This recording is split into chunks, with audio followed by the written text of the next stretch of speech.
Greetings! I am Herbert Erpaderp, and today I'm going to assemble this plastic Soviet T-34 in 28mm scale by Rubicon Models. This is another kit that Rubicon generously sent to me on the condition that I make a video about it.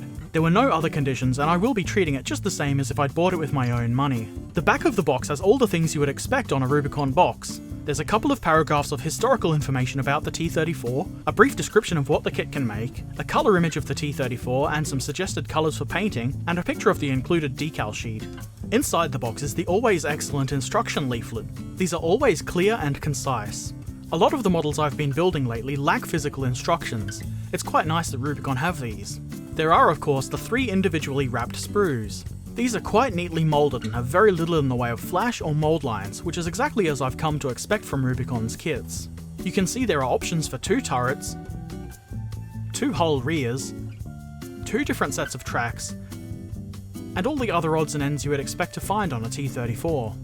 The third sprue, with the fuel tanks and driver's hatches, is the same as the one found in Rubicon's T-34-85 kit, which I built a short while ago. Here's a link to that video. And of course the decal sheet that the back of the box told us about. Unfortunately, the lighting here makes it a little bit hard to see the decals against the backing paper. It's also the same as the one in the T-34-85 kit. As the instructions suggest, I start assembly with the tracks. They do need a little bit of cleanup to remove the minor mould lines, and there are some sink marks. Fortunately, none of these are in areas that will be visible on the completed model. I glue the idler and drive wheels onto their axles on the lower hull part. The smaller wheel goes towards the front. Then I glue the inner set of road wheels into the track piece. I really like that this kit has 2 different track sets. The T-34-85 kit had 1 set, and if you wanted different styles of road wheels you had to modify the track part. I've chosen to build this tank with the solid road wheels. I glue the track assembly onto the lower hull part. It goes together nicely and easily. I then clip the small piece of plastic that holds the inner set of road wheels together from between the second and third wheel. You don't need to do this, but it is quite visible in that larger gap and looks out of place. You could do this before gluing the parts in, but I didn't think of it until the parts were already glued together. Next, I glue the 2 lower hull sections together. As with most Rubicon kits that I've seen, this is made easy with the tube parts that slot together as a guide. I then attach the lower front plate, which slots into this square hole, and then the rear lower hull part with the final drive casings can be glued on.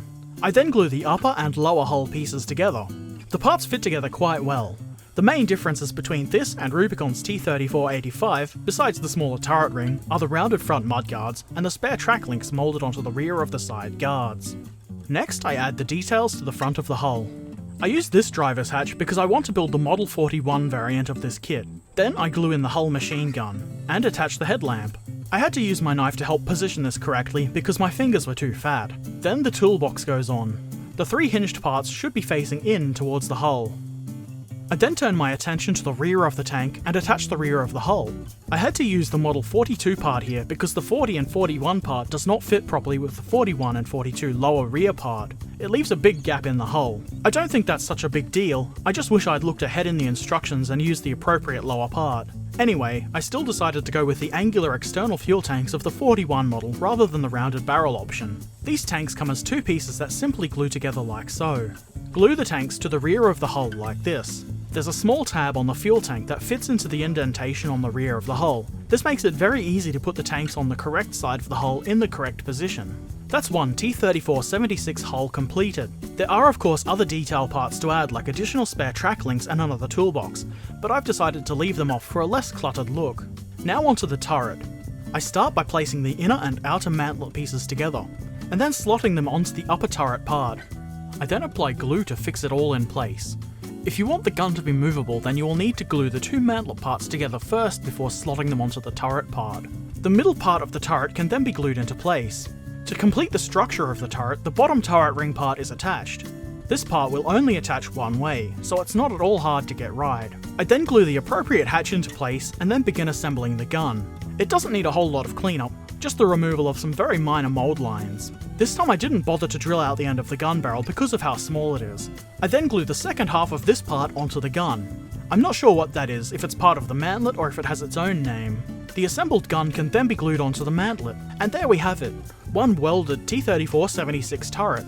With this kit you're really only able to build one of the 2 turret options. Normally that would annoy me, but they're so similar that it shouldn't really matter. The instructions mention that the turrets and guns can realistically be interchanged between all three variations of the hull, so one is really all you need for gaming purposes.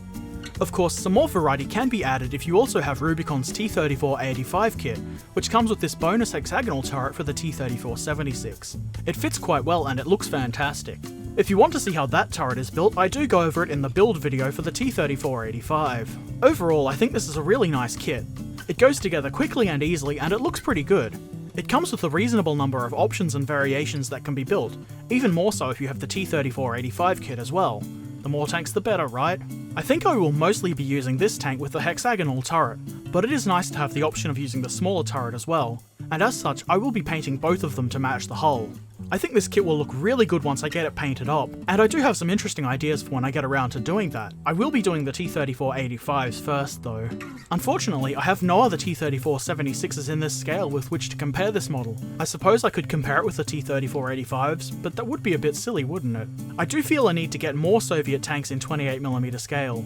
This and the T-34-85s are just the beginning of my mighty Soviet force. It's my hope that Rubicon will offer some more Russian equipment in the future. Speaking of Rubicon, I'd like to say a big thanks to Jamie at Rubicon for sending me this kit for review. It's really appreciated. I hope this video has been interesting or helpful. Don't forget to subscribe if you would like to see more. If you've got any comments, it would be great to see them in the comments section below or on Facebook or Twitter, both of which are linked in the description. Thanks for watching. Farewell.